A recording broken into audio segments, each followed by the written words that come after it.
De derby Cambuur-Heerenveen is van de middag eindigen in 0-1. Terug een goal in de 40ste minuut van Arbersenelli.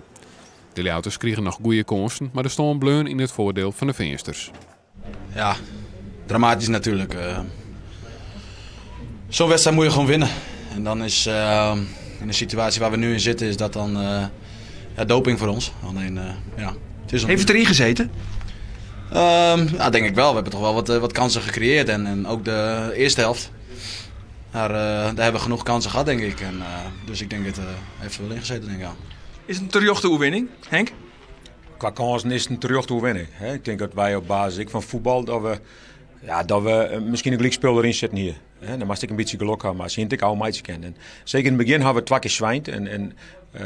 Maar daarna kwamen wij aardig in de wedstrijd weer om. En hier was ook een beste dikke kans met Rai Vloed. Die mag binnen zitten, dan wordt het een hele mooie iepen wedstrijd, denk ik. Want dan maakt Heerenveen die iets meer kwaliteit naar bepaalde posities. Dus maar dan krijg je van de andere kant zelf ook weer meer rond. En nu moesten wij er weer achteraan voetballen. Wat was het strijdplan van tevoren?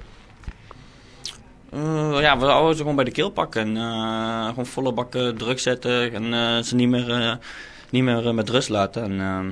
Is dat gelukt?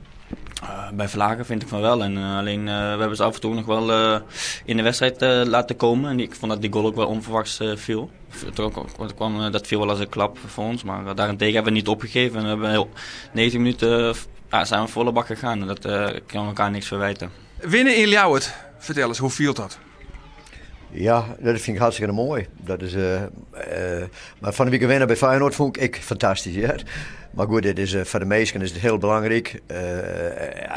Ik beleef het zelf, het is mijn eerste derby. Dus daarom vind ik het ook wel heel bijzonder. Lucas Bijker, hoe wie het voor jou om weer waarom te wijzen hier in het Cambuurstadion? Hier voor jou werd het al jaar begonnen. Ja, bijzonder. Alleen, het is toch ietsje minder als je niet speelt. Of in ieder geval niet in de basis begint. Dus ik heb de derby iets minder beleefd dan de afgelopen jaren in ieder geval. Do you have any idea how important this goal is for the fans of Heerenveen?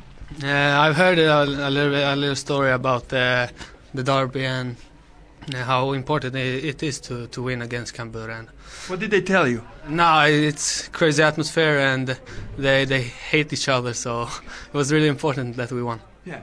And did you recognize that? Did the fans of Cambuur hate you?